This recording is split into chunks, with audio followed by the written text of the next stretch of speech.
Going everyone, and welcome once again to another episode of Animal Talk Podcast in collaboration with SACA, the South African Animal Keepers Association. My name is Ryne, and yes, I don't have my co-host with me this time, but I do have a guest, and it is our guest from our last episode, Pippa. Welcome back, Pippa. Hi, thank you for having me back. It's awesome to have you. And I did say that we were going to wrangle you down and get you on another podcast episode. So here you are. Here I am. Alrighty. So we were really getting excited and running out of time the last time. So now we've got a little bit more time to kind of just go through really our passionate side of animal training and behavior. So I know that you have started some new training. So you need to tell us a little bit more about what's happening there. Yes. So I've recently, maybe about a week now, started training our blue and gold macaws, and I am absolutely loving it so far. It's been really cool. So in the past, I have done some work with parrots, but I've never done work with macaws. So this again is another learning curve for me, but one I'm very excited about. Yeah, definitely. And macaws can be quite challenging because Yes. a lot of people kind of say that they're like a 3 to 4 year old child in their mental state, but they are challenging you all the time. And I find that with a lot of very well intended, like a lot of intelligence for birds, especially birds that have got a lot to do with like manipulating things, especially in the wild, they've got to manipulate a nut and try and crack it open and stuff. So they've got a lot more, mind capacity to try and figure out what to do and how to do things. And they challenge you when you're training because they're thinking sometimes way ahead of you, and you're kind of on this sort of level when you're training and trying to get to a level, and they're going way past you. And I think we discussed that in the last Yes, episode, but we did. I'm sure you've noticed it a bit more with the macaws now. Have noticed that quite a bit, and especially coming from training the other animals where they're not 5 steps ahead of you, kind of having to be a lot more aware of myself as well, because as you mentioned to me, they do try to train you. 100%. And I have found that out the hard way with one of them where she gives me the verbal cue for what the behavior she wants to do. And yeah, that's that is the challenging part. And then you're kind of like, I need to sort of try and ignore that behavior and see if I can redirect something and maybe do something different because I haven't asked for that behavior, but let's go and move to doing this or trying to do that. So you're kind of wiping out that idea that the bird is getting reinforced for every time it decides it wants to do it. However, yes, we can bring in a whole nother story here, and that is choice and control. Because that is very true. the parrot is now telling you, I'd really like to step up on your hand because I want a reward. So that's my choice and control in the training. So where do you draw the line? I was about to say it's quite a hard line to draw because it's in one sense it's you're busy training me, but then in the other sense it's actually pretty cool that you're picking up what we're doing and that you kind of also want to put your little 2 cents in, and I'd like to do an up now and stuff like that. And especially with the up, the one of them, she's getting on really well with me, whereas the other, I've noticed she really wants to do the up, but she's still a little bit skeptical. So if she does kind of give me the prompt for the up, I get really excited because I'm like, yes, please get on the perch. I've been waiting the whole training session for you to do this. Yeah, you're kind of capturing it now to try and get that nice strong behavior. Yeah, really important. And body language plays a big part with macaws for sure. Yes, I have noticed that, especially with some of the cues that we give, like for wings, where you put your arms out. Even if I'm just adjusting my jacket or something and my arm goes out a little bit, the wings come straight up. So I'm having to be very conscious. And also with what I'm saying as well, because they obviously pick up very quickly with what other people are saying and previous trainers as well, with little verbal cues that I didn't even realize that I'm saying, where I'm like, oh yes, good, or good wings or something like that. And that in itself is a marker for them. Yeah, and I think a lot of people that maybe don't understand, macaws and parrots and lorikeets and cockatoos and all of that lot, but they get quite frustrated when they hear these loud squawking sounds, and a lot of people shout back, and I think that's a big mistake that people make. and us in the animal training industry kind of know, the natural behavior behind that squawking and screaming is a communication. And they have Yeah. to do that because, for example, let's go back to macaws.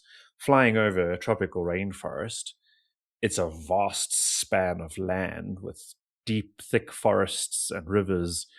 And when you whisper, no one's going to hear you.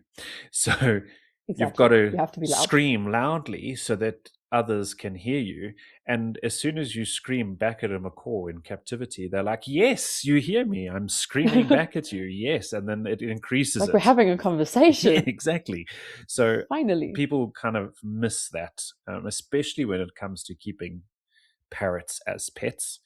The Yes. natural understanding of natural behavior doesn't always connect there. So, No, people that 100%. may have any sort of parrots as a pet must also remember that when your parrot is squawking and screaming, it's a communication thing. And when you shout back to say, stop screaming, They're getting very excited because you're now screaming with they're them. like, yes, I'm going to scream even more. And you're just pretty reinforcing that behavior to Exactly. continue. Now I was actually going through some of my old notes the other day from back at university and all of that, and it was like the first thing about training is understanding the species and then learning to understand the individual. And I think that's also quite important.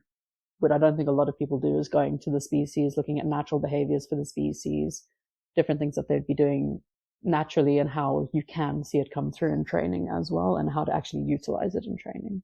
100%. That goes down to also enrichment as well, like putting enrichment in for example, those macaws. You're not going to just put in the same type of enrichment you're going to put in for a toucan, for example, because there's so much more that they can do with their beaks and their feet and how they manipulate things and move things and pull things. And I mean, they pretty much use that beak of theirs as a third foot. I was about to say it's an extra hand for them, Yeah. or so extra foot. Yeah. And one of the things way back when I was first starting to train and I went overseas, there was a lot of talk about what happens when you ask a macaw to step up. Because a lot of the time, macaws want to experience things with their beaks, but the last thing you want is for them to put their beak out to step up onto your hand, because there's that opportunity for them to bite your hand. If you move it slightly and they get a fright, they might bite you. Yeah, So and those are big beaks as well. 100%. So now you've got, and if you watch them when they move around a lot and they're trying to move to another perch without flying and it's close by, they put their beak out first and then they step up onto it or onto a bar or anything like that. So when you put your hand out and ask them to step up, some people were reinforcing the macaws for stepping up with their beak first and then putting their feet on. And we were like, have you checked the safety wise of that? Because, in future wise, when other people are working with them and the parrot is slightly nervous, they might get a fright and then bite. So what we started training was the foot up behavior. So with the choice and control, when you put your flat hand out and you hold your other hand like you're going to be holding a treat to show the cue, like, would you like to come up? The parrot or the macaw's cue to you to say, I'm happy for you to come closer so that I can step onto your hand, was to lift one of their feet up and then put it down onto your hand once you moved your hand forward. And if they didn't lift their foot up, we would then take our hand away, reset, and try and ask again. And if we still continued to get no foot up, we'd be like, okay, you don't want to step up right now. We're going to go away and come back in a few minutes and we'll try again. And normally after that time, they're like, okay, fine, lift up the foot, bring your hand closer, and they step up onto your hand. So that's a little bit more of that choice and control. That's actually very clever, because now that you started talking about the beak, I have actually noticed that, especially when they are climbing between the ropes and climbing down and stuff like that, they always put the beak first. So now that you've said that, that does make a lot of sense. But yeah, it's their way of discovery. They kind of use that beak to discover. So just to avoid future that you might get bitten, or somebody else that joins the team, or you no longer there and somebody else is trying to get them to step up, you're avoiding that potential beak issue where they might bite by asking them to put their foot first rather than their beak first. Yeah, and especially if they are starting to get frustrated at any point in the training and you put your hand out there and that beak does come at you, also being able to know, okay, is that you're frustrated, you're going to bite me, or is that you just about to step up? So it does make sense to have that choice and control with the foot up as the cue to go, okay, I'm ready to step up. Yeah, definitely. Talking about the behavior and maybe getting frustrated, have you noticed the eye pinning at any point? Yes, I have. And I remember reading up that it's also like an excitement thing. So it can be good, but it can also be bad. And now I'm having to learn how to distinguish, okay, is this good? Is this bad? Which I think I'm starting to get there. Previously, I did have a Indian ringneck that I did some work with. I had her as a foster parrot for a little while. And in the beginning stages, when I first had her, she did a lot of the eye pinning. So I do think in the beginning that was first sussing me out, potentially a little bit of that frustration or stress. But then eventually it was like, okay, maybe this is a bit of excitement. You see me coming, you know, I've got food, you know, I've got enrichment for you, that sort of stuff as well. Yeah, and I've also, I don't know if you've noticed, but with the eye pinning sometimes comes the red flashing of the facial skin. And it's got that also, maybe excited or maybe not excited and frustrated and a little bit angry. But we tend to put a lot of human labels onto things that we think is what's going on. But actually, what we purely need to do is just understand the behavior. So when that happens, what happens after that or during that period will tell us what actually that behavior is, rather than just thinking in our mind, oh, it's an aggression thing. Because at the end of the day, the animal is going to show us what it is, and aggression can be in so many different forms. Yes, especially what you said about putting human emotion into it. That does happen a lot, especially if people are like, oh, it's really happy and stuff like this. But it's like, okay, well, what about that makes you think that that's happy or frustrated, or it's the behavioral cues that you do need to look out for. But I've never actually noticed the face flushing. But that is something I'm going to be keeping an eye out going forward, because I would actually like to see that. And then I'd also like to see the behaviors leading up to that and what's causing it. Also knowing, again, is it a frustration thing? Is it a maybe excitement thing? Are they kind of a meeting emotional threshold? Like, what is it that's causing that? Yeah, very helpful. And one thing that I've also done in the past is, if I don't know maybe what those behaviors are, I just sit for some time, 30 minutes, 40 minutes, just watching them interacting with each other. And sometimes that can guide you because they're getting frustrated with each other or excited about what the other one has found or doing. And some, some macaws will go down onto the ground, especially if there's enrichment that's on the ground, for example, and they do this whole thing where they lift up their wings and they do this woo, woo, woo, and their eye pin and their facial flush. I don't know if you've seen that yet, but it's one of those things that they do. And then I know now, you know, if I've seen that in the group, what to expect if I've got one of them or two of them in a training session. If they do that, what's actually going on and what type of behavior that is about. No, that actually is really cool. I'm starting to spend more and more time with them every time I go in there. So I'm slowly starting to get their personalities, but they definitely have quite a bit of competition going on between the two of them, especially with the training where I will give one a cue and then the other one does it. And then the other one gets frustrated that the other one just did what I asked that one to do. So it's also learning how to balance that as well.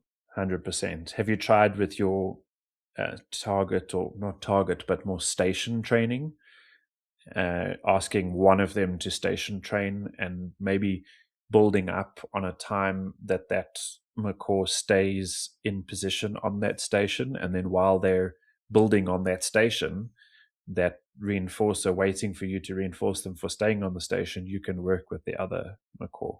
I haven't yet. However, that is something that I'm doing with two of our squirrel monkeys, and it's working really well. And once I've reestablished target with both of the macaws, my next plan was to get them both little stations and start doing that training with them.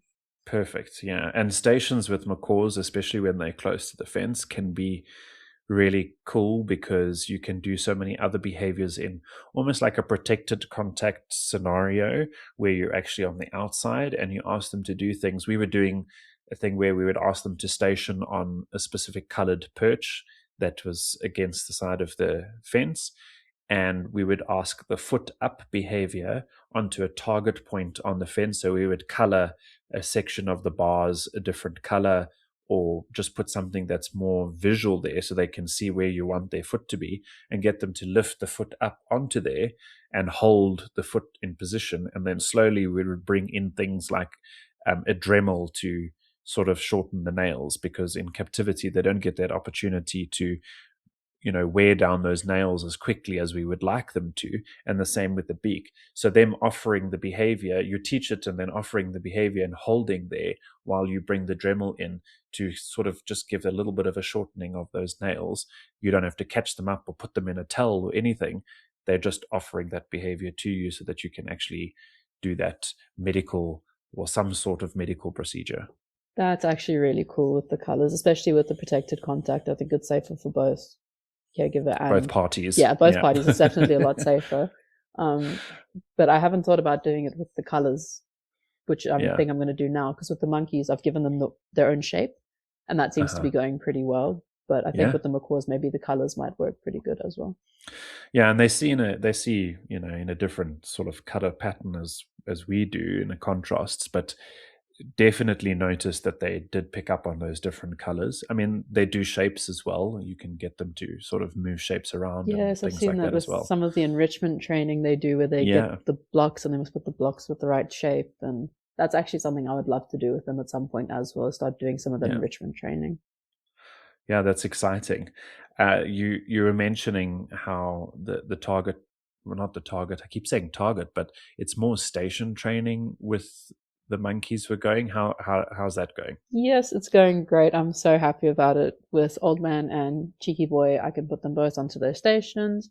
And then with Old Man, I'm doing specifically hand training because he's a bit geriatric. So I kind of just want to see how he holds onto a stick, so I can see if there's any arthritic changes or anything like that happening in his hands. Is he maybe struggling to grip things? Because then obviously it will affect how he climbs and how he moves around. So I'm at the point now where I can get Old Man onto his station, Cheeky Boy onto his station, go back to Old Man, get him to do some of the hand training, and then go back to Cheeky Boy, reinforce him because he's been staying in his spot. Sometimes, because Cheeky Boy is very food driven and food motivated, he will jump onto me, but then you just tell him no, re-ask for the station cue, and then he'll go back onto his station. Yeah, so important to redirect that behavior and just kind of like, this is not really what I want. So go over here. This is what I want. Reinforce for that behavior. So important. You've obviously done scale training with them. Yes, so the scale training with them, I just put their station onto the scale and then they go onto their station. So that's been very helpful. But with the other 4 monkeys, I kind of have to just sit with the scale and patiently wait, because again, with the dominance hierarchy, mommy will come and sit on the scale and then she doesn't want anyone else to sit on the scale. Right. So I have to wait for her to come sit, have her turn, then I redirect her somewhere different while the next one comes. But then it's kind of having to do 2 training sessions at once, because with mommy I might be having to do a target while getting the other one onto the station. But I'm figuring out how to navigate that a little bit better, especially with having enrichment nearby, because then the more dominant monkeys go to the enrichment once I'm done with the scale, and then the other ones are able to come over and have their turn as well. Yeah, that's a good way to distract sometimes for all of that. Yes, especially with the dominant monkeys, because then they realize, oh, something nice is happening over here, so I must come see it as well. And it's the same with the crate as well. During our floods, our agoutis were in with Old Man and Cheeky Boy, and I was doing some crate training with one of the agoutis. And Old Man, he gets very possessive of a crate, and he ended up going into the crate after the agouti and biting on the bum. Luckily, he only has like 3 teeth.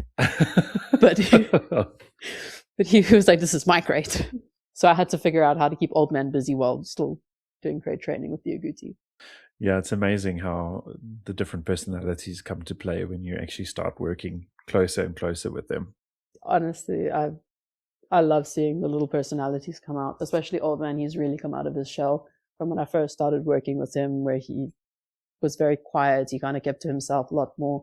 And now he marches right up to me, checks to see what I've got. Do I have any treats for him? No, okay, he's going to go off and do something else. Amazing. I have to ask you how Miss DeQuill is doing. Miss Patricia. Yeah, so Patricia is doing really, really well with her walks in particular. She took herself up into the admin building the other day, and she was going in and out of all the offices. She went into our CEO's office, chief of staff. She was in our volunteer office as well, saying hi to everyone over there. She also went through the curio shop, which I was a little bit scared about because I was like, please don't break anything. You don't have any monies, which means if you break something, I have to pay for it. So I know she had the best time ever, and she was running up and down that hallway. She thought it was great. That's amazing. And any like new behaviors you're wanting to teach her? Yes. So the next behavior I want to teach her is to open her mouth and actually put it over a bar so we can inspect the teeth. So with porcupines, like with most rodents, their teeth are always growing. So in captivity, I know sometimes there can be dental issues. So the one thing I want to get her used to is people fiddling with her mouth, touching the teeth, potentially even filing down teeth, if that's something I can get to that point. So that is going to be my next behavior that I'm going to teach her. Yeah, these things are so important to remember about, things that may need to be checked up, and those medical behaviors can make a huge difference. And adding other people into those sessions, we touched on that very briefly in our previous episode, but adding people in, other trainers, other keepers, other vet techs, students, exposing her to a whole variety of people really helps at the end, because that end behavior where you're having somebody, it could be somebody that she doesn't even know coming from somewhere else that has a speciality in rodent teeth, that person needs to be able to work on her mouth without her getting freaked out. Yeah, absolutely. And that's why I'm so happy whenever she does go up to the different staff members around the facility, either if it's just going for a walk, if they want to come bond with her, I don't really particularly mind. I really want her to meet as many different people as possible. But then also with the vets, at some point, she's only had one experience with the vets so far, which is when we sedated her to get DNA samples so we could figure out if she was a she or a he. So in the future, if and when she has to start seeing the vets more often, I'd like for them just to come in and spend time with her, bonding with her without actually doing anything medical, so that she also starts building a good relationship with them, so that every time she sees them, she's not just going to expect to be jabbed or something not nice happen. Yeah, it would be interesting, considering she had that procedure done to her and knocked out for that procedure, and it's a bit of a negative situation for her, how she perceives the vet people now. Because I know with our birds, for the bird show, they knew exactly when the vet nurse was around. If she came walking down past their enclosures, they would all go freaked out. We had to slowly start introducing her into training sessions so that we made her more positive, because there were many times where there was negative things happening to them, where we needed to, either catch them up for her to check body scores and those type of things. So, it would be interesting to know, if she comes across them, does she recognize that that was a negative situation with them or not? And if she does, it could be a cool thing to work through with the vet people. Absolutely. She hasn't actually seen the vets again since then, so I would like to see how she reacts. But she's also a very friendly lady. So even us with doing the intramuscular training, pushing into her shoulder, putting quite a lot of uncomfortable pressure there on her, she's absolutely fine with us afterwards. Obviously, we haven't jabbed her yet, and when that happens, I'm expecting her to be sulking about it. But at some point, I can see it. She's going to take herself back to her little night house and just sit in the corner and sulk. I don't want to be involved anymore. Yeah, it's not fun anymore. We were having fun. Exactly. Does a question for you, does she react? Has she ever reacted when on a walk there's been a negative reaction to something? And if there was a negative reaction, or if you've seen anything like that, what does she do behavior wise? So she never really does an outwardly negative reaction. It's more she wants to go a specific way and I don't want her to go that way. and then she throws a tantrum, and then she lies down. She lies flat, and then she doesn't want to move. Sounds like a child. She is a child. And like, it was the other day, she wanted to go play in the garden where the bushes were and all of that. And I was like, we can't go mess up the gardens, Patricia. They're about to hold an event over here. You cannot go play in the gardens. And she just lay flat. And she stared at me, But and Mom, she did not want to move. I want to. So yeah, that was her face. So please, Yeah. I can go dig holes. So she's never like lifted those quills up and backed up into anything at this point? No, never. She's done it once or twice in play, but she never comes directly at you. She just gets overexcited. She takes 1 or 2 steps back, and then she runs forward again. Right. But I will say, with the walks, I do always have my target stick with me, just for in case I do need to redirect the behavior, because then I can do it in a positive way rather than kind of pulling her or anything like that, where it will put any negative association onto the walks. Yeah, I think that's actually really important. And I suppose also, being her knowing that she can go into something like her crate or anything like that, if you do ever have a situation where she she does kind of get loose from you somehow and run off into the plants or whatever, you could always call her back to her favorite spot or things like that. So at least you've worked quite hard on those type of behaviors, which is great. Yeah, no, I think, to be fair though, with the crate training, that was something that she's been doing since she was a baby, especially with the hand raising. She was going in and out of the crate all the time to be moved from one part of the facility to another, into the vet room, back to the offices, to cat shack, wherever it was that we had her. She was going in and out of the crate very often. Right. So we were quite lucky that is something she was used to from a young age. Yeah. And being exposed to that and having positive reinforcement on that for that whole time has secured that behavior, that if anything does really majorly go wrong, or you have a gain, let's hope not, but you have a gain where there's that major flooding, you can at least in a situation like that get her into that crate quite easily, because she's like, oh, this is fun, I like this spot, and pretty much just walk straight in. Yeah, she's like, oh, if I go in here I get snacks. Yeah, and then when I go in here I get to go to the offices, and then I get to meet people, and I get to go walkies. Yeah. Like, I get to go for a walk. What do you mean? So what's a flood? Exactly, what are we doing? You said she really wanted to go into the sort of the flower bed in the garden area. What's her favorite thing to do when she does get a chance to go in and play in those spaces? She likes to chew things. Just like a rodent. Just like a rodent. Who would have thought? Yeah. No, but she likes to go chew up the plants. She'll dig. Even actually on the walks, quite a lot of our walkways, specifically through Valley of the Ancients, past the crocodiles, the lemurs, our vultures, all of that has got these like bamboo reeds between the different sections, and every 2 or 3 meters she stops and tries to take a chunk out of the wall. And I've kind of had to learn to put myself between her and the bamboo so that she doesn't leave Patricia bite marks all along. All the bamboo. Yeah.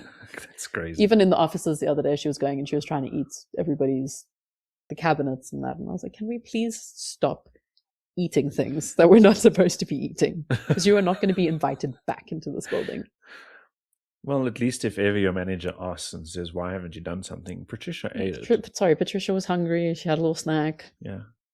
Yeah, she kind of just chewed it. So unless you want the chewed version, I can give you the chewed version. Yeah, exactly. You can ask Patricia. It's in her belly. Yeah, exactly. That's crazy. Yeah, I'm glad she's doing really well and the walks are going well. And I'm guessing the public are getting to see her and enjoying her. And have you had they absolutely love it. Have you had any like really negative experiences with public where they were very scared? Or have you been able to sort of build onto that and seen it before it's happened and sort of like guide them through it? For the most part, everyone thinks it's really cool and they actually want to come closer. So most of the time it's take a step back. Right. But also Patricia, with zero fear, just wants to walk straight up to everyone and say hi. Guns blazing. Yeah, full pace, straight at somebody with all the quills up because she's excited and she's going on a walk. And it's like, okay, not everybody wants to meet you while you look like that. Kind of scary. I think I've only had it once where I had somebody run past because I was scared she was going to shoot quills. So we also had to kind of explain, no, they don't shoot quills. That's a myth. Yeah. Also, she's friendly, she's been hand raised. This is very good enrichment for them, good stimulation, all of that. And by the end of it, they were actually very calm with it. But then also, often, sometimes when we're walking her, we'll be going past a tour group. So often our wildlife guardians get to do a lot of that. Everybody just take a step to the side. You don't have to worry. She's not going to do anything negative or anything like that. The trainers are with her. They know what signs to look out for, what behaviors to look out for. So, yeah.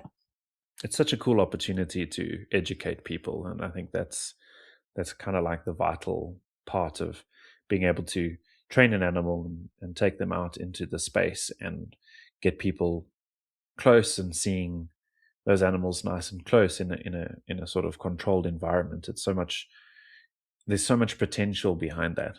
Exactly, and it's so cool, especially there's a lot of children that do come to the facility as well, and for them to get to see a porcupine come out for a walk and not necessarily directly interact, but still get close to them and in a way interact. They can see them, speak to me or speak to whoever's joining me as my backup for the walk, and I just get to learn a little bit more about them. 100%. And I think porcupines in general get quite a bad rap, especially in farming areas. They get a lot of bad rap for the damage that they do. But I think, if you're growing up and you're visiting a facility and you get to see them up close and personal and not just seeing them running off into the darkness, and, you get told by your parents, they're horrible, terrible things. But when you get to see them in a facility like that and sort of not completely interact, but sort of get to see them up close, it makes a huge difference. And those potential people those children that have seen that in future may be able to say to somebody that's like, oh no, they're terrible, we can't have them around, kind of say, but these guys are really important and they do these things because you've had that opportunity to explain what they do and their behavior and getting to see it up close and personal. Yeah, exactly. And it's so cool to be able to share with everyone. I think having just said that, that's reminded me, I was just spending some time bonding with Patricia the other day, and she likes to think she's a lap dog. So she kind of sits half in my lap, half out of my lap, and then she wants belly rubs. So you have to sit there and scratch the belly. And everyone's like, I didn't realize these guys were so friendly. And I'm like, well, yes, because again, she was hand raised, get to do a lot more of the background on her, how we got her, all of that. But then I always finish it off with, please don't do this with a wild porcupine. It's not going to be the same. Yeah, it's not going to be the same. Yeah, you are going it's not going to go as well. Yeah, free acupuncture. It's not going to be great. Exactly. Yeah, I think that's also quite important when you're educating everyone. It's like, this is not just how wild porcupines are going to be, but not all wild porcupines are going to want to come sit on your lap and get belly rubs. Exactly, it's not going to be the same. So I think that's quite important to explain to everyone. But that's very cool. And you said just before we finish up, and you said you were going to do that, open mouth medical sort of checking the teeth. How do you perceive you're going to start to do that? What's your vision? Yeah, so to start the behavior with the open mouth, or just to be able to check her teeth, as it is, I can already put my finger underneath her 2 front teeth, and I can actually start looking at her teeth that way, and she's fine with it. So I think my next step is going to be using a stick to put underneath the teeth and see if she will let me kind of open her mouth a little bit more that way, and then just build the behavior on from there. Yeah, what about her putting a little bit of pressure down and seeing how that goes? Like, I know it's quite difficult to do, but seeing if she will, once you've got that behavior where you can get it in between there, seeing if she will actually just put the pressure down where kind of that top jaw will move up and kind of capturing that behavior. So she's kind of forcing her pressure down on it and opening her mouth on her own almost. That would be ideal. How I'm going to get there, I'm not entirely sure. I think it's kind of going to be an in the moment hope that she does it, and then 100%. Just click and reward as she does it. But if not, I will figure out another way. I've seen other places where they've kind of set up a board that kind of almost looks a little bit like rugby posts, but with 2 bars going across, and they actually put their mouth over both of the bars and kind of clamp down like that, so you can see both top jaw and bottom jaw quite clearly. So I think that might be something I can build towards, but just in the beginning, letting us open up her mouth just to see the teeth, I think in the beginning is going to be good, and then building from there. They have the both top and bottom large incisors in the front. Yes, they do. And it's quite funny because the top two teeth sit flush together, but the bottom two teeth, there's a bit of a gap. And the bottom teeth are very long. And I didn't realize it until the first time she lay on her back for me to rub her belly. I was like, oh, wow, you've got huge teeth. Yeah. Yeah, I don't want to get bitten by you. Not going to be nice. And those back teeth, are they those sharp, almost like stripping teeth, almost like paper shredding? I haven't actually been able to see into the back of her mouth yet. When she was sedated, I tried, but I couldn't really get too far into the back. Right. But what I did notice, though, their tongues are really cool. They've got a lot of texture on their tongue, kind of like a cat. Yeah, and there's like little spines on them. It's pretty crazy. Yeah, it's really weird. And that kind of makes sense because sometimes she does lick you and you can actually feel how rough that tongue is. Yeah. I saw, I think it was rehabilitation. It was Fourie Wildlife in KZN. They got a porcupine in, and it was under sedation for checking for a whole lot of stuff and what was up, and it had been captured by a farmer who didn't want to destroy the animals but rather just remove them and take them elsewhere. So kind of went through Fourie Wildlife, and they took a photo of the tongue and seeing those like barbs on the side, even though they look really sharp, they're not sharp, but I mean, it's crazy to see these barb looking things on that very strange looking tongue, which you wouldn't see. I mean, when a porcupine's walking around, exactly, you wouldn't see these things. So, and that's the importance of having the ability to have access to animals in captive situations where you can get to see these things and understand and, be able to work better with species because of understanding of things that you can get to see up close. And in some cases, like you're about to do, you'd probably be able to see her tongue eventually once you get her to open up her mouth really well and check the teeth. You'll be able to see that tongue really, really well. And that's not an adverse thing that you're doing with her. She's doing it in a positive reinforcement state. No, exactly. And I think getting them to cooperate in their own care is the main point behind training, is that we're able to do all of these medical procedures with as little stress on them as possible. So, yeah, very important. 100%. And again, we could talk behavior and training for the next 3 hours. Probably. There's so many different things. But we do not have 3 hours. We should have 3 hours. We should do a whole 3-hour podcast. Exactly. 100%. It's behavior and training special. 100%. Yep. It's exciting, and I love chatting to you about it. So thanks for joining again. Of course. But I'm sure you'd be happy if anybody has any questions, especially about Patricia or any of the other training that you've been doing. So if anybody is interested in contacting Animal Talk Podcast, you can get hold of us on our email address. It's animal.talk201@gmail.com. We're also on social media like Instagram, Facebook. We also have LinkedIn, and we have our YouTube channel. So if you want to contact us on any of those platforms, please feel free to. And please, if you do go to our YouTube channel and you haven't, please subscribe. All you got to do is click that button, subscribe, and click the bell so that you get the notifications. And then you can like and comment. And by just doing those few little things on our YouTube channel, it really does help with the algorithm and pushing our podcast to way more people. And the more people that comment and like, the more people get to see our podcast. So yeah, please make sure that you like, subscribe, comment, and even share. Also, a big thank you to eRadio for allowing us to be on the radio every Saturday at 10 a.m. on eRadio SA.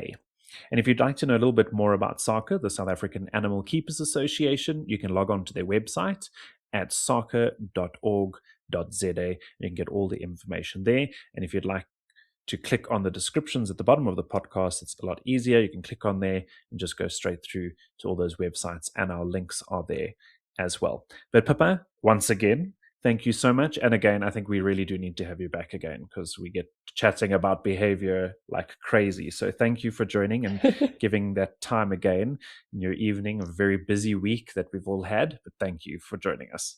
Yes.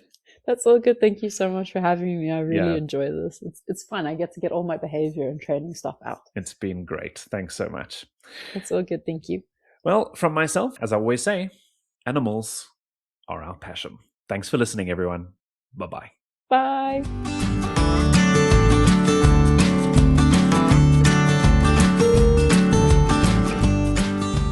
Red of the face. The face? Wow, I can't speak this evening. It's okay. It happens to the best of us. The face. The Okay, face. let's try that again. Reset. Okay, take 2. How did I say that now? How did I come in there? Flushing the face. Okay, here we go. Like I don't know how to explain it, but so let's say a thing set up. That's not very good English. A thing. A thing. We're just going to set up this thing. I'm gonna set up a thing. You know and this she's thing gonna that bite we're it. setting up, Yeah. and then that thing. Yeah, she's that going thing. to just She's do just that gonna- thing she's just that gonna she know how to normally do it. does. No, but with the tooth training. The toofs.